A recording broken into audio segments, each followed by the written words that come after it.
Welcome back to my channel. तो आज जैसा कि आप जानते हैं मैं आपको HDFC फ्यूचर बैंकर्स प्रोग्राम के बारे में बताने वाली हूं, क्योंकि इसका रिजल्ट आउट हो चुका है। तो काफ़ी सारे स्टूडेंट्स इस असमंजस की स्थिति में हैं कि हमें ये बैंक ज्वाइन करना चाहिए या नहीं करना चाहिए। So let's get started with the video. सबसे पहले मैंने इस टॉपिक को दो पार्ट्स में डिवाइड कर रखा है, एक प्रोज है और दूसरा कॉन्स है। प्रोज में हम इसके पॉजिटिव पॉइंट्स डिस्कस करेंगे कि हमें ये बैंक क्यों ज्वाइन करना चाहिए, और जो कॉन्स है उसमें हम नेगेटिव पॉइंट्स डिस्कस करेंगे कि अगर हम ये ज्वाइन नहीं करना चाहते तो हमें क्यों नहीं करना चाहिए। सबसे पहले अगर पॉजिटिव पॉइंट्स की बात करें तो बेसिकली फर्स्ट पॉइंट मैं ये लेना चाहूँगी कि काफ़ी सारे स्टूडेंट्स होते हैं जो गवर्नमेंट सेक्टर की तैयारी काफ़ी टाइम से कर रहे होते हैं, 2 to 3 ईयर्स से 4-5 ईयर्स हो जाते हैं जिनको, और उनका सिलेक्शन नहीं हो पाता है ड्यू टू सम रीजंस। तो उनके लिए ये बहुत ही अच्छी अपॉर्चुनिटी है। तो अगर आप काफ़ी लंबे अरसे से तैयारी कर रहे हैं, आपको कोई अपॉर्चुनिटी दिख नहीं रही है, तो MNC से बेहतर आपके लिए HDFC का प्रोग्राम हो सकता है। ठीक है। दूसरी चीज़ अगर हम बात करें तो आप इस जॉब को सिर्फ इसलिए मत छोड़िए कि बैंकिंग प्रोफेशन है और इसमें सेल्स का टारगेट होगा। गाइस, तो ये एक मिथ है। गवर्नमेंट बैंक भी होते हैं, वहाँ पर भी सेल्स के टारगेट्स होते हैं, बस जो फ्रीक्वेंसी है प्राइवेट सेक्टर बैंक्स में सेल्स की वो थोड़ी सी हाई होती है।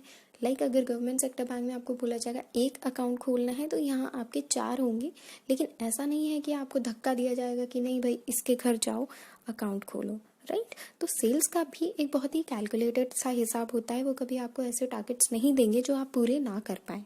एंड प्राइवेट सेक्टर बैंक में सबसे अच्छी बात ये होती है that they provide you with the portfolio of the customers कि हाँ आपको इन्हीं से बिजनेस लेना है, राइट। आप आगे भी बनाएंगे बिजनेस, लेकिन एक पूरी शीट होती है आपके पास जिसमें आपके कस्टमर्स डिसाइड भी होते हैं, राइट। अब तीसरी बात आती है हमारी जॉब सिक्योरिटी, जो कि बहुत ज़्यादा मेन कंसर्न होता है। तो इस चीज़ को मैं एक प्यारे से डायलॉग के साथ समझाना चाहूँगी। बहुत अच्छी मूवी 3 इडियट्स थी जिसमें ये सिखाया गया था कि अगर आप काबिलियत के पीछे भागते हैं तो opportunities come to you, right. तो जैसा कि मैं इस एग्जाम्पल के थ्रू समझाऊंगी, आपके पास अगर एक चेक है, आपको चेक की क्वालिटीज़ पता है, राइट। तो फिर प्राइवेट सेक्टर बैंक हो या पब्लिक सेक्टर बैंक हो, क्या फ़र्क पड़ता है, राइट। तो आपको बस यही चीज़ सोचनी है कि आपको काम सीखना है, चाहे आप HDFC में सीखो, चाहे आप कहीं पर भी सीखो, राइट, गवर्नमेंट सेक्टर बैंक में। तो बेसिकली इन चीज़ों को, इन 3 पॉइंट्स को ध्यान में रखिए। पहला आपका टाइमलाइन, आप कितने टाइम से तैयार कर रहे हो अपने आप को गवर्नमेंट सेक्टर बैंक के लिए। दूसरा, सेल्स का प्रेशर है, but sales is not the only thing to do, काफ़ी सारे ऑपरेशनल वर्क भी आपको मिलेंगे।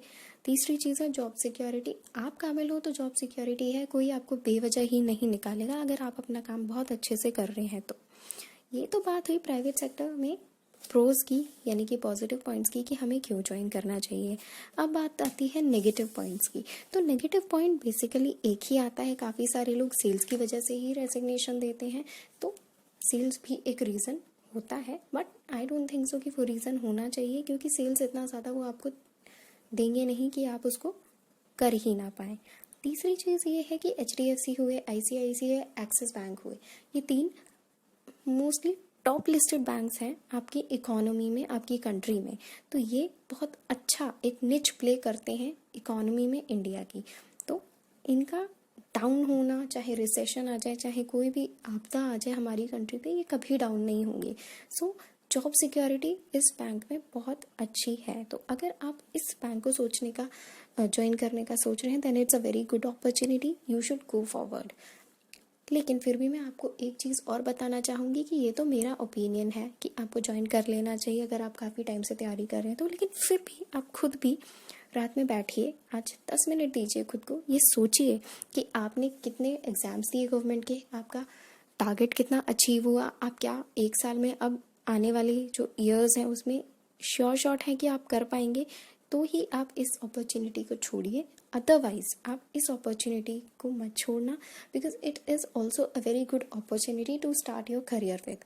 अगर आप प्राइवेट सेक्टर बैंक में एक अच्छी पिच बना के 2 से 3 साल जॉब कर लेते हैं, then you have several opportunities in the government sector banks also. Private के बाद भी आप गवर्नमेंट में जा सकते हो। शुरुआत के 2 से 3 साल ही तो सुनने को मिलेगा कि आप प्राइवेट में हैं, बट देन ऑल्सो उसके बाद भी आप गवर्नमेंट के लिए अपॉर्चुनिटीज़ आपकी खुली रहेंगी। दूसरी चीज़, जो एक्सपीरियंस आप गवर्नमेंट सेक्टर के एग्ज़ाम्स को लिखने में कमा रहे हो, उससे ज़्यादा एक्सपीरियंस आप जब आप बैंकिंग फील्ड में जाओगे आपको वहाँ पर फील्ड का एक्सपीरियंस मिलेगा. सो it's a very good opportunity for all the aspirants who are thinking to join, right? So please go ahead with this, and thank you for watching my channel. Kindly subscribe.